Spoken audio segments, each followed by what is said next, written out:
नमस्कार साथियों, निदान क्लासेस पर स्वागत है आपका। मैं आ गया हूं आपका दोस्त नागेश गहलोत, कुछ बाल विकास एवं मनोविज्ञान के महत्वपूर्ण प्रश्नों को और उनके संबंधित टॉपिक को लेकर।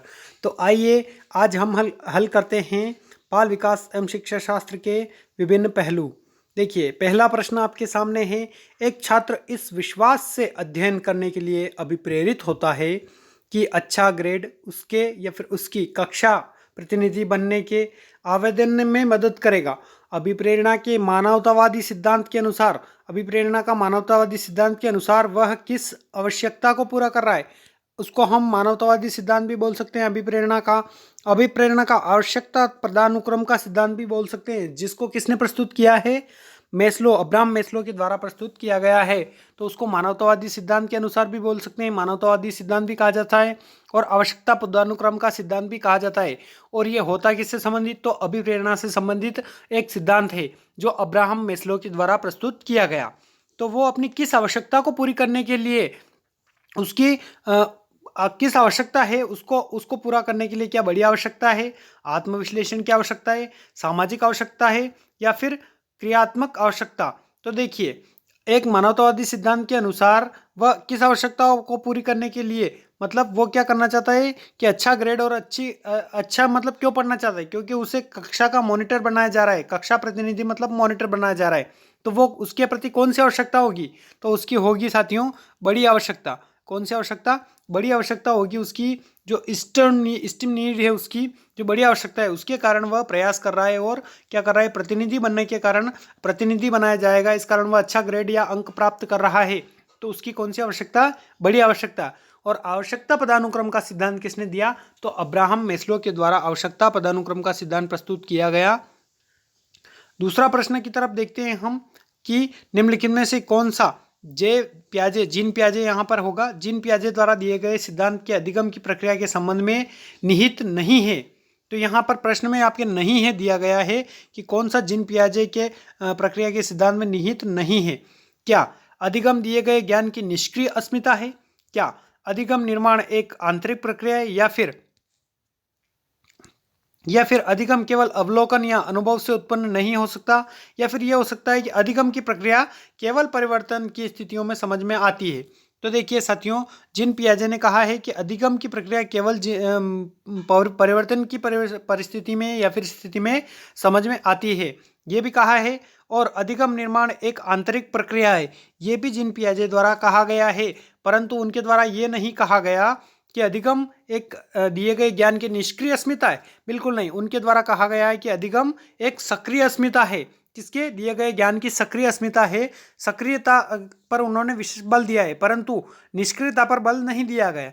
उनके द्वारा एक और बात बताई गई कि अधिगम निर्माण की एक आंतरिक प्रक्रिया है और अधिगम केवल अवलोकन से उत्पन्न नहीं हो सकता। तो ये अवलोकन से वाकई में इनके अनुसार उत्पन्न नहीं हो सकता। किसके अनुसार? अवलोकनात्मक अधिगम का सिद्धांत किसके द्वारा प्रस्तुत किया गया? तो वो बांडुरा के द्वारा, जिसको हम प्रेक्षणात्मक अधिगम का सिद्धांत भी कह सकते हैं, जिसको हम अवलोकनात्मक या फिर सामाजिक अनुबंधन का सिद्धांत जिसको हम कह सकते हैं, या फिर सामाजिक अधिगम का सिद्धांत के नाम से जिसको जाना जाता है, वो अवलोकनात्मक किसका दिया है? तो अवलोकन अनुभव से उत्पन्न नहीं हो सकता है, बिल्कुल नहीं हो सकता है। ये जीन पियाजे के अनुसार नहीं हो सकता है। जबकि किसके अनुसार हो सकता है? तो अल्बर्ट बांडुरा के अनुसार जो वो अवलोकन या अनुभव पर आधारित होता है। जबकि जीन पियाजे के अनुसार किसके? अधिगम दिए गए ज्ञान की एक सक्रिय अस्मिता होती है। तो यहाँ पर हमारा यहाँ निष्क्रिय जो होगा वो वाला कट जाएगा। तो हमारा आंसर हो जाएगा अधिगम दिए गए ज्ञान की निष्क्रिय अस्मिता। ये जीन पियाजे द्वारा नहीं बताया गया है। अगला प्रश्न है, समान आयु वर्ग के बच्चों का होना और सामाजिक पृष्ठभूमि को साझा करना और एक ही सामाजिक पृष्ठभूमि को सामाजिक पृष्ठभूमि को साझा करना रिक्त स्थान के रूप में जाना जाता है। देखिए प्रश्न में क्या दिया हमारे कि एक तो समान आयु वर्ग के हैं और एक समान सामाजिक पृष्ठभूमि को जो है वो फॉलो कर रहे हैं। तो वो किसके अंतर्गत आते हैं? देखिए, खेलने के साथी, मित्र होंगे, सहपाठी होंगे, या फिर साथियों का समूह होगा। तो हमें प्रश्न पर ध्यान देना है। प्रश्न में दिया है कि समान आयु वर्ग के हैं एक तो वो, और एक समान सामाजिक पृष्ठभूमि को वो फॉलो कर रहे हैं। तो वो किसके अंतर्गत आएंगे? वो आएंगे हमारे साथियों का समूह, ग्रुप, पीयर ग्रुप के अंतर्गत जो होते हैं वो क्या होते हैं? बच्चे समान एज के होते हैं। समान एज के होने के अलावा वो समान सामाजिक पृष्ठभूमि को फॉलो करते हैं तो वो पीयर ग्रुप के अंतर्गत आते हैं या फिर साथियों का समूह कहा जाता है। अगला प्रश्न आपके है कि कक्षा के भीतर छात्र की कम सहभागिता किस कारण से होती है। सहभागी नहीं हो पा रहा है, वो इंक्लूड नहीं हो पा रहा है कक्षा में, तो उसका क्या कारण हो सकता है। मॉडल आधारित अधिगम होगा, संज्ञानात्मक संघर्ष होगा, संवादात्मक सत्र होगा या फिर रुचि की कमी। तो यहाँ पर सीधा सा आंसर इसका हो जाएगा कि रुचि की कमी, क्योंकि अगर छात्र में रुचि की कमी होगी तो ऑब्वियसली वो आपके कक्षा में कम सहभागिता करेगा, इतना एक्टिव तरीके से नहीं, एक्टिव लर्निंग मेथड तरीके से वो नहीं सहभागी कर पाएगा या फिर सहभागी बन पाएगा। तो हमारा रुचि की कमी होगी छात्र में तो वो कम सहभाग होगा। और मॉडल आधारित अधिगम जबकि संवादात्मक अधिगम ये सभी जो होते हैं ये सक्रिय अधिगम प्रवृत्ति के अंतर्गत आते हैं। तो बालक इसमें अगर आप मॉडल से पढ़ा रहे हैं या फिर आप संवाद के द्वारा पढ़ा रहे हैं तो इसमें बालक रुचि उत्पन्न हो जाती है, परंतु अगर रुचि की कमी होगी छात्र में तो वो क्या कर पाएगा, वो आपके अंतर्गत सहभागी नहीं हो पाएगा, कक्षा शिक्षण में सहभागी नहीं हो पाएगा। अगला प्रश्न आपके सामने अवलोकन का एक उदाहरण है, यानी ऑब्जर्वेशन की बात की गई कि ऑब्जर्वेशन का कौन सा उदाहरण है, क्या आकलन करना, मूल्यांकन करना, मापन या फिर परीक्षण। तो देखिए मूल्यांकन, मापन, परीक्षण ये अवलोकन में सम्मिलित नहीं होते हैं। किसी चीज़ का असेसमेंट करना, आकलन करना या फिर किसी को ऑब्जर्वेट करना वो कहलाता है आकलन करना। अगला प्रश्न है निम्नलिखित में से किस में से एक अक्षमता मौजूद है। हमें अक्षमता बताना है, डिसेबिलिटी बताना है। ठीक है, डिसेबिलिटी किस में मौजूद है, क्या केवल आत्मसंयम, निपुणता या फिर शारीरिक समन्वय में, या फिर केवल भाषण, श्रवण या दृष्टि में, या केवल गतिशीलता या अवगम स्मृति में। तो देखिए स्मृति में भी अक्षमता होती है, गतिशीलता संबंधी भी अक्षमता पाई जाती है, भाषण संबंधी भी अक्षमता पाई जाती है और किसी के श्रवण संबंधी भी अक्षमता पाई जाती है और आत्मसंयम में भी अक्षमता पाई जाती है और शारीरिक समन्वय में भी किसी की कमी पाई जाती है। तो ये इसका आंसर क्या हो जाएगा, उपयुक्त सभी, क्योंकि सभी में अक्षमता मौजूद होती है। यहाँ पर कोई डिसलेक्सिया से पीड़ित होता है, कोई डिस्ग्राफिया से पीड़ित होता है, कोई अफेसिया से पीड़ित होता है जिसको हम भाषाघात के नाम से भी जान सकते हैं, कोई डिसकैलकुलिया से पीड़ित होता है। तो इस प्रकार बहुत सारे मनोविकार पाए जाते हैं। तो इसका आंसर क्या हो जाएगा, उपयुक्त सभी। अगला प्रश्न है आपके रिक्त स्थान में एक उत्तेजना सम्मिलित होती है जो अपेक्षित प्रतिक्रियाओं की संभावना को प्रबल करती है। देखिए एक उत्तेजना सम्मिलित होती है, देखिए प्रश्न में हमें एक वर्ड पकड़ना है। उत्तेजना सम्मिलित होती है जो अपेक्षित प्रतिक्रियाओं की संभावना को प्रबल करती है। किसको, नकारात्मक दंड होगा, नकारात्मक पुनर्बलन होगा, सकारात्मक दंड होगा या फिर लापरवाही होगी। तो इसमें से तीन ऑप्शन आपके कट जाएंगे। कौन कौन से, नकारात्मक दंड नहीं हो सकता, सकारात्मक दंड भी नहीं हो सकता और लापरवाही भी नहीं हो सकती। आपका जो आंसर होगा वो क्या होगा, नकारात्मक पुनर्बलन, क्योंकि नकारात्मक पुनर्बलन में एक उत्तेजना समाहित होती है जो अपेक्षित क्या करती है, प्रतिक्रिया को, संभावना को प्रबल करती है। तो वो क्या हो जाएगा आपका, नकारात्मक पुनर्बलन। अगला प्रश्न है शिक्षण के लिए कौन सा दृष्टिकोण किसी की स्मृति को मजबूत करता है। स्मृति को मजबूत करने के लिए हमें क्या क्या, जैसे कि ऑडियो लिंगुअल होता है या फिर स्पर्श ज्ञान स्मृति होगी या फिर दृश्य स्मृति होगी या फिर बहुसंवेदी। तो अगर हम दृश्य स्मृति का भी मतलब कोई चीज़ देख के भी ज्ञान प्राप्त कर रहे हैं तो वो भी अच्छा होगा हमारे लिए। अगर हम उस चीज़ को स्पर्श करके, जैसे कि अवलोकन कर रहे हैं किसी का और स्पर्श करके उस ज्ञान को प्राप्त कर रहे हैं तो वो और बेहतर होगा। और ऑडियो लिंगुअल मतलब उसको सुन भी रहे हैं, देख भी रहे हैं, स्पर्श भी कर रहे हैं और उसको हम समझ भी रहे हैं, तो ये हो जाएगा बहुसंवेदी। क्योंकि इसमें आपके सुनना भी हो जाएगा, स्पर्श करना भी हो जाएगा, आपको उसको बहुत सारी संवेदनाओं से संबंधित ज्ञान होगा। तो अच्छा ज्ञान कौन सा माना जाता है, जो बहुसंवेदी हो, उसमें दृश्य स्मृति भी सम्मिलित हो, उसमें स्पर्श स्मृति भी सम्मिलित हो और उसमें ऑडियो लिंगुअल या फिर दृश्य श्रव्य साधन भी सम्मिलित हो, वो क्या कहलाएगा, वो बहुसंवेदी के अंतर्गत आता है। अगला प्रश्न आपके सामने है कि कोहलबर्ग की बात की गई। कोहलबर्ग के अनुसार रिक्त स्थान दिया है, नैतिकता का स्तर सामाजिक मानदंडों द्वारा स्पष्ट रूप से निर्धारित होता है या लोगों के एक समूह द्वारा स्पष्ट रूप से सहमत होता है। तो यहाँ पर समाज के द्वारा मानदंडों का निर्धारित कब किया जाता है, बालक के सामाजिक मानदंडों का निर्धारित समाज द्वारा कब किया जाता है, जब क्या होगा, पश्च पारंपरिक स्तर होगा, कन्वेंशनल कंटरवेशनल स्तर होगा, इसमें कन्वेंशनल स्तर है, यहाँ पर कंटरवेशनल लिखा है पर कन्वेंशनल स्तर, या फिर पूर्व पारंपरिक स्तर होगा या फिर पारंपरिक स्तर होगा। तो देखिए हम यहाँ पर बात कर सकते हैं कोहलबर्ग के नैतिक विकास सिद्धांत की। तो कोहलबर्ग का नैतिक विकास सिद्धांत पहले भी आपको पढ़ा रखा है और आज फिर पढ़ा देता हूं कि कोहलबर्ग का नैतिक विकास सिद्धांत के अंतर्गत क्या क्या है। तो कोहलबर्ग ने नैतिक विकास का सिद्धांत दिया, उसमें तीन प्रकार के उसमें बताए हैं, तीन प्रकार के उसने कोहलबर्ग ने बताए हैं, अपनी अवस्थाएं बताई है। तो उसमें पश्च परंपरागत होती है, एक परंपरागत होती है और एक पूर्व परंपरागत होती है। तो सबसे पहले हम बात करते हैं पूर्व परंपरागत स्तर की। तो कोहलबर्ग ने अपनी जो नैतिक विकास का सिद्धांत दिया उसके अंतर्गत प्री कन्वेंशनल स्टेज या फिर पूर्व पारंपरिक अवस्था के अंतर्गत इन्होंने 4 से 10 वर्ष के बच्चे रखे। इसमें क्या कहा इन्होंने कि नैतिकता का अभाव होता है, 4 से 10 वर्ष के बच्चों में नैतिकता का अभाव होता है। तो यहाँ पर हमारे प्रश्न का उत्तर नहीं आ रहा है। तो इसमें भी इन्होंने 2 स्टेज बताई, आज्ञा एवं दंड की अवस्था और अहंकार की अवस्था। मतलब इसमें बालक में क्या हो जाता है, ईगो का या फिर अहम का भाव पाया जाता है। तो ये 4 से 10 वर्ष तक की अवस्था कौन सी अवस्था हो गई, पूर्व पारंपरिक अवस्था। पूर्व पारंपरिक स्तर भी बोल सकते हैं, पूर्व पारंपरिक अवस्था भी बोल सकते हैं। तो पूर्व पारंपरिक अवस्था होती है। दूसरी होती है कन्वेंशनल स्टेज या फिर हम इसको बोल सकते हैं परंपरागत अवस्था।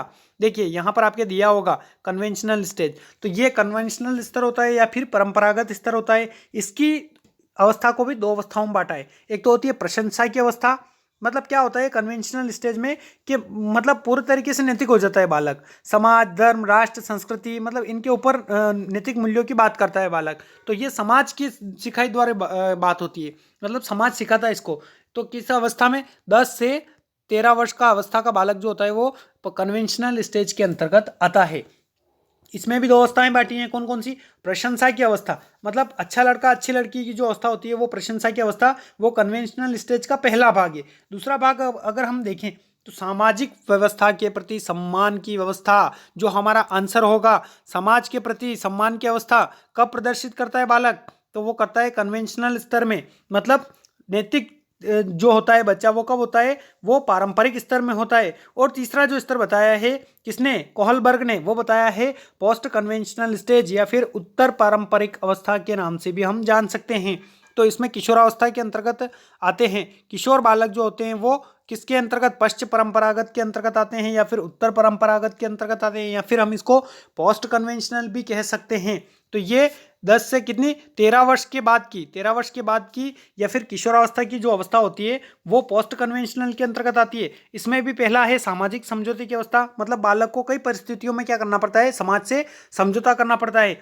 और एक होती है विवेक की अवस्था, मतलब अब उसको कोई सिखाने वाला नहीं रहता है कि आप इस प्रकार से नैतिक व्यवहार करो, इस प्रकार से नैतिक निर्णय लो, उसको स्वविवेक से निर्णय लेने पड़ते हैं। तो ये हो गई कोहलबर्ग की नैतिक विकास की अवस्थाएं, कौन कौन सी, एक तो पूर्व परंपरागत अवस्था होती है, एक परंपरागत अवस्था होती है और एक पश्च परंपरागत अवस्था होती है। तो यहाँ पर हमारे प्रश्न में पूछा है कि कोहलबर्ग के अनुसार नैतिकता का स्तर सामाजिक मानदंडों द्वारा कब निर्धारित होता है, तो वो होता है कन्वेंशनल स्तर के अंतर्गत। तो ये 9वां प्रश्न था आपका। अगला प्रश्न हम देखते हैं कि वह प्रक्रिया क्या है जिसके द्वारा दीर्घकालीन स्मृति से कोई सूचना अनुपयोगी होने के कारण समाप्त हो जाती है। जब कोई सूचना प्रयोग में नहीं रहती है, अनुपयोग में हो जाती है, तो वो निरस्त हो जाती है। कब, जब क्षय हो जाएगा, उस सूचना का क्षय हो जाएगा, तब वो क्या हो जाएगी, अनुपयोग में रहेगी। तो हमारी स्मृति में एक तो तात्कालिक स्मृति होती है और एक होती है तुरंत की स्मृति, दीर्घकालीन स्मृति और एक तुरंत की स्मृति। ठीक है, तो इसको हम अगर क्षय हो गया किसी सूचना का तो वो अनुपयोग में नहीं रहेगी, वो उपयोग से बाहर हो जाएगी। अगला प्रश्न आपका 11वां प्रश्न है कि कोहलबर्ग के विकास का सिद्धांत किस पर केंद्रित है। यहाँ पर फिर से कोहलबर्ग के ऊपर प्रश्न पूछा गया है। देखिए, नैतिक निर्णय आएगा, नैतिक व्यवहार आएगा, संज्ञानात्मक निर्णय आएगा या फिर न्यायिक व्यवहार है। संज्ञानात्मक तो बिल्कुल नहीं होगा, न्यायिक व्यवहार बिल्कुल नहीं होगा, क्योंकि हमने अभी पढ़ा है कि नैतिकता से संबंधित, तो ये दोनों ऑप्शन तो कट जाएंगे। अब आपको नैतिक व्यवहार सही दिख रहा होगा, परंतु नैतिक निर्णय मॉरल जजमेंट के नाम से जाना जाता है। कोहलबर्ग का नैतिक विकास का सिद्धांत किसके अंतर्गत आता है, तो मॉरल जजमेंट के अंतर्गत आता है, वो नैतिक निर्णय के अंतर्गत आता है, न कि नैतिक व्यवहार के अंतर्गत। तो हमारा सही आंसर क्या हो जाएगा यहाँ पर, नैतिक निर्णय का। तो कोहलबर्ग ने नैतिक विकास का सिद्धांत दिया जो किस नाम से जाना जाएगा, नैतिक निर्णय के अंतर्गत, कि बच्चा किस प्रकार के नैतिक निर्णय लेता है, स्वयं के द्वारा या फिर समाज के सिखाए द्वारा निर्णयों में उसके शामिल क्या होते हैं, निर्णय क्या होते हैं, जजमेंट क्या होते हैं उसके। अगला प्रश्न है, किस प्रकार का मॉडल प्रोत्साहन के लिए एक निष्क्रिय अनुमानित प्रतिक्रिया के रूप में विकास का वर्णन करता है? क्या ऑर्गेनिज्म होगा, यंत्रवत मॉडल होगा, या फिर अटेंशनल मॉडल होगा, या फिर वर्णनात्मक मॉडल होगा? तो देखिए यहाँ पर प्रश्न को समझना बहुत जरूरी है। किस प्रकार का मॉडल प्रोत्साहन के लिए एक निष्क्रिय, देखिए सक्रिय नहीं है, निष्क्रिय अनुमानित प्रतिक्रिया के रूप में विकास का वर्णन करता है। तो अगर निष्क्रिय होकर बच्चे सीख रहे हैं तो वो अवश्य ही यंत्रवत मॉडल के अंतर्गत, क्योंकि बच्चों को एक मशीन की तरह बिठा दिया जाता है और शिक्षक व्याख्यान विधि द्वारा व्याख्यान देता रहता है, तो ये एक यंत्रवत मॉडल के अंतर्गत आता है। जबकि ऑर्गेनिज्म मॉडल में बात करें, अटेंशनल मॉडल में या फिर वर्णनात्मक मॉडल में बात करें, तो बच्चा क्या होकर सीखता है, तो बच्चा उसमें सक्रिय होकर सीखता है इनमें। परंतु निष्क्रिय होकर कब सीखता है, हमने यहाँ पर देखिए लिखा है कि निष्क्रिय होकर कब सीखता है बच्चा, तो वो अगर यंत्रवत मॉडल, बच्चों को यंत्रवत सिखाया जाएगा, एक मशीन समझ लिया जाएगा और उनके सामने भाषण दे दिए जाएंगे और उधर से प्रश्न नहीं आएंगे, आप प्रश्न नहीं करोगे बच्चों से, तो वो एक यंत्रवत मॉडल हो गया, एक निष्क्रिय मॉडल हो गया। जबकि सक्रिय अधिगम प्रविधि के अंतर्गत क्या करता है बालक, ऑर्गेनिज्म मॉडल अपनाता है शिक्षक, और अटेंशनल मॉडल अपनाता है, मतलब अटेंशन होके सीखते हैं बच्चे, अपना ध्यान पूर्व सक्रिय होके सीखते हैं, तो वो अटेंशनल मॉडल में आता है। और वर्णनात्मक मॉडल में भी बच्चे एक्टिव होते हैं। निष्क्रिय कब होते हैं, तो यंत्रवत मॉडल से जब सिखाया जाता है बच्चों को, तब बच्चे क्या होते हैं, यंत्रवत मॉडल से सीखते हैं। तो ये हमारा सही आंसर क्या हो जाएगा, यंत्रवत मॉडल। अगला प्रश्न है, ओसीडी का पूर्ण रूप क्या है? ओसीडी का फुल फॉर्म पूछा है, एक पहले के प्रश्न में भी मैं बता चुका हूं आपको ओसीडी के बारे में, तो आज फिर बता रहा हूं कि ओसीडी का मतलब होता है ऑब्सेसिव कंपल्सिव डिसऑर्डर। इसका फुल फॉर्म क्या होगा, ऑब्सेसिव कंपल्सिव डिसऑर्डर के नाम से जाना जाता है। ये एक मनोवैज्ञानिक या फिर मनोविकार रोग है, एक कौन सा, मनोविकारी रोग है। जो मतलब क्या होगा कि एक बालक जो होगा, या फिर बालक नहीं, इसमें जो वयस्क होता है वो उससे ग्रसित होता है। तो एक ये मनोविकार है जिसमें मतलब कोई क्रिया कर रहा है तो वो बार बार वही क्रिया करेगा। जैसे ये हाथ धोने का कार्य कर रहा है तो बार बार हाथ ही धोएगा वो। अगर वो किसी चीज़ को बार बार करते जा रहा है तो वो एक मनोबाध्यता विकार रोग से ग्रसित हो जाता है, जिसको ऑब्सेसिव कंपल्सिव डिसऑर्डर के नाम से जाना जाता है। इसको हिंदी में कहते हैं मनोबाध्यता विकार।